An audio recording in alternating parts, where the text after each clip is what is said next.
श्री मोदी जो है वो हम ये मान सकते हैं कि भगवान श्री रामचंद्र की वजह से हो सकते हैं, लेकिन भगवान श्री रामचंद्र का मंदिर मोदी जी की वजह से नहीं हो सकता, ये मानने लायक है। क्राइम्स अगेंस्ट SC/ST में यूपी नंबर 1 है, कस्टडियल डेथ्स में यूपी नंबर 1 है, डाउरी डेथ्स में नंबर 1 है यूपी, क्राइम अगेंस्ट वुमेन में नंबर 1 है यूपी। आपका नाम क्या है? जी, मेरा नाम उत्कर्ष मिश्रा है। मैं यहाँ पे BA तृतीय वर्ष का छात्र हूँ। आप भी BA में जी जी। आप उन्होंने बोला कि इस बार युवाओं को रोजगार पर बात करनी चाहिए, रोजगार पर वोट करना चाहिए, आपको क्या लगता है?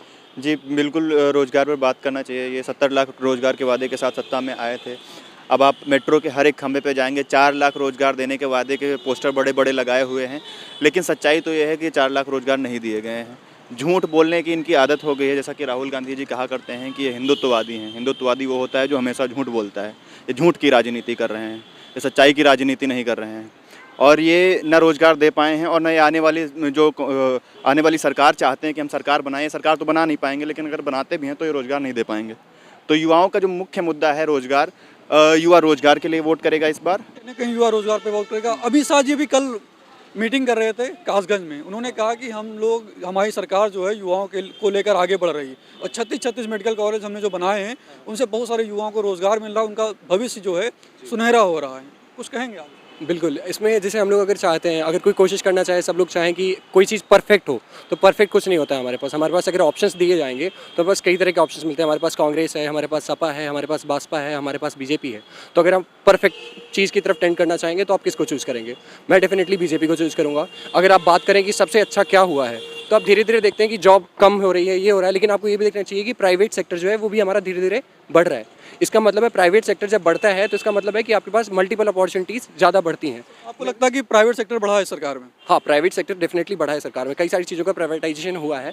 इसकी वजह से अगर आप वेस्टर्न इकोनॉमी को देखते हैं, प्राइवेटाइजेशन की बात नहीं कर रहा हूँ, आप कह रहे हैं ना प्राइवेट सेक्टर बढ़ा है, तो आपको लगता है सरकार में बहुत सारी चीज़ें जो है निजीकरण में चली गई, लेकिन प्राइवेट सेक्टर के बढ़ने के बाद कोई नया रोजगार, नई फैक्ट्री वगैरह जो आप बात कर रहे हैं ना, उसमें बढ़ना चाहिए ना? हाँ, तो उसमें भी धीरे धीरे बढ़ा होगा ना। जब आप किसी चीज़ का इनिशिएट करते हैं तो आप ये नहीं सोच सकते ना कि आज मैंने इनिशिएट किया। आप सिंपल से आप बिजनेस भी देख लीजिए। तो जब आप बिजनेस करते हैं तो आप इनिशियली इसमें कुछ नहीं सोचते हैं कि आपको इनिशियली ही सब कुछ मिल जाएगा।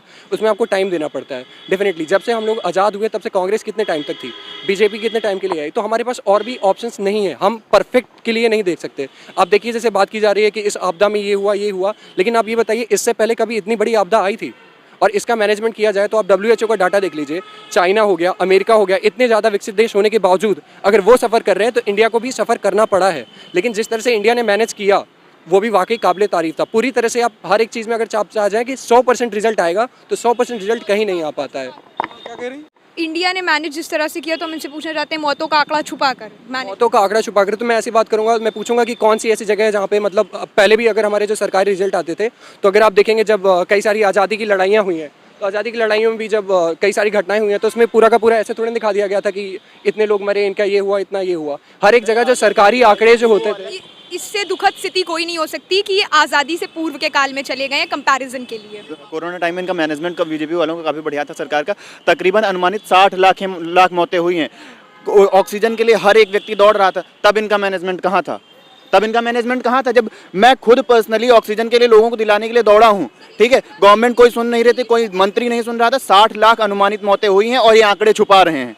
कहीं ना कहीं ऑक्सीजन से मौत हुई ना, मानते नहीं? ऑक्सीजन से मौतें हुई हैं, मैं मानता हूँ, लेकिन यहाँ विधानमंडल मैं ये बोलता हूँ कि परफेक्ट चीज़ कुछ मौतें नहीं हुई थी। 2017 में भी ये स्थिति उत्पन्न हो चुकी थी। मेरा कोई नेता नहीं है। मेरे कहने का सीधा सा मतलब ये है कि हमारे पास परफेक्ट के लिए हम लोग जाते हैं, ठीक है, तो हमारे पास जो बेटर ऑप्शन है मैं उसको चूज करूंगा, ठीक है। तो मैंने वो देखा है जो तरफ स्ट्राइव तो करते हैं, उस दिशा में कार्य तो करते हैं, तो लेकिन आप तो डिनायल मोड में थे। आप तो कहते ऑक्सीजन की कमी ही नहीं है। उत्तर प्रदेश के मुख्यमंत्री एक्सेप्ट किया, मैंने अभी एक्सेप्ट किया कि ऐसा हुआ। मैंने ये बोला कि कई जगह चीजें हुई हैं। बीजेपी के लोग बीजेपी की सरकार कह रही कि ऑक्सीजन की कमी से कोई नहीं मरा। विधानमंडल डाटा गलत है, वो डाटा गलत है। मैं ये नहीं कह रहा कि गवर्नमेंट, मैं ये कहने की कोशिश कर रहा हूँ कि जो इस तरह से जिस तरह की ये परिस्थिति हैंडल की गई है, ये काबिले तारीफ भी थी। हर एक जगह पे कुछ ना कुछ कमियां होती हैं। आप किसी भी सरकार को ले आइए, इतिहास से लेकर के विश्व में किसी भी प्रकार की कोई भी सरकार को आप उठा के ले आइए, तो उसमें कुछ ना कुछ कमियां होती हैं। इनके कहने का मतलब 60 लाख मौतें काबिले तारीफ हैं। मुद्दों पे इस बार हमारे यहाँ के युवा वोट करेंगे ही नहीं करेंगे? हम करेंगे। हाँ करेंगे, हम तो करेंगे। आप ये मानते हैं कि नहीं मानते कि 46 साल में सबसे ज्यादा अनएम्प्लॉयमेंट इस सरकार में हुआ? बिल्कुल हुआ है, क्योंकि इसमें बदल भी रहा है सब कुछ। पहले इसमें जो था हम लोग क्या था, सरकारी चीजों पर ही बदलने से अनएम्प्लॉयमेंट कैसे हो जाता है? क्योंकि सेक्शन चेंज हो रहे हैं ना। अब देखिए जब मोड ऑफ सेक्शन चेंज हो रहे हैं तो कहीं ना कहीं सेक्शन सेक्शन में जिस सेक्शन में ट्रांसफर हो रहा है, जैसे प्राइवेट सेक्टर की आपने बात की कि उसमें पावर ट्रांसफर हो रहा है, तो उस सेक्टर में एम्प्लॉयमेंट तो जनरेट होनी चाहिए ना मेरे भाई। तुम्हें टैबलेट और स्मार्टफोन देना था तो प्रथम लहर के बाद जब ऑनलाइन क्लासेस चल रही थी उस समय दिए होते आप, इस समय क्यों आवश्यकता है? इस समय सर दो वेव्स आई कोरोना की। सर प्रथम वेव का तो चलिए मान सकते हैं कि सरकार को अंदेशा नहीं था, तो उस टाइम उनको नहीं स्थिति पता थी, लेकिन दूसरी वेव से पहले सर फोन बांटे जा सकते थे। उत्तर प्रदेश सरकार की कार्यशैली में जो ये बदलाव है ये इसलिए है क्योंकि आने वाले 3 महीनों में चुनाव है। तो सर ये आप लोग ये लगता है कि पढ़ाई वढ़ाई के चक्कर में नहीं, वोट के चक्कर में आट रहे ये हैं। वोट बैंक जी। के चक्कर में ही किया जाएगा। मर्यादा पुरुषोत्तम श्री रामचंद्र को भगवान मानते हैं भारतीय जनता पार्टी कहती है कि वो भगवान है, तो जिसका संसार होता है उसको कोई पार्टी घर नहीं दिला सकती। ये उनकी अचीवमेंट नहीं है, ये एक जुडिशियल अचीवमेंट है। राम मंदिर का जो सर कंस्ट्रक्शन हो रहा है वो एक जुडिशियल वर्डिक्ट के बाद हो रहा है। तो ये अगर भारतीय जनता पार्टी अब जुडिशरी की भी डिसीजंस को भी अपना बताने लगी है, तो जो 3 branch of government 3 branch of executives में डिफरेंस होता है, लेजिस्लेचर, एग्जीक्यूटिव, जुडिशरी में, वो तो फिर मिटता दिख रहा है सर। लेकिन अमित शाह कल की भी रैली में बोल रहे थे कि प्रधानमंत्री मोदी की जो वो था उनका कार्य था उसकी वजह से बन पाया है, क्योंकि बहुमत में सरकार आपने यूपी में दिया, आपने सेंटर में दिया। श्री मोदी जो है वो हम ये मान सकते हैं कि भगवान श्री रामचंद्र की वजह से हो सकते हैं, लेकिन भगवान श्री रामचंद्र का मंदिर मोदी जी की वजह से नहीं हो सकता, ये मानने लायक बात नहीं है। एक हेडिंग थी अभी कुछ ही दिन पहले हर अखबार के फ्रंट पेज पर थी, यूपी नंबर 1। सर यूपी किस चीज़ में नंबर 1 है हम आपको बता रहे हैं। NCRB national crime record bureau के 2020 के आंकड़े बता रहे हैं। क्राइम्स अगेंस्ट SC/ST में यूपी नंबर 1 है, कस्टडियल डेथ्स में यूपी नंबर 1 है, डाउरी डेथ्स में नंबर 1 है यूपी, क्राइम अगेंस्ट वुमेन में नंबर 1 है यूपी। जब क्राइम अगेंस्ट वुमेन की ये बात करते हैं तो कहते हैं क्योंकि राजस्थान में कांग्रेस की सरकार है तो फौरन से अपना पल्ला झाड़ने के लिए बोलते हैं कि रेप के मामलों में राजस्थान पूरे भारत में नंबर 1 है, रेप की जो वारदातें होती घटनाएं होती। और उसके बाद ये कहते हैं कि ये नहीं देखते कि महिलाओं के खिलाफ अपराध में अभी भी उत्तर प्रदेश नंबर 1 पर है।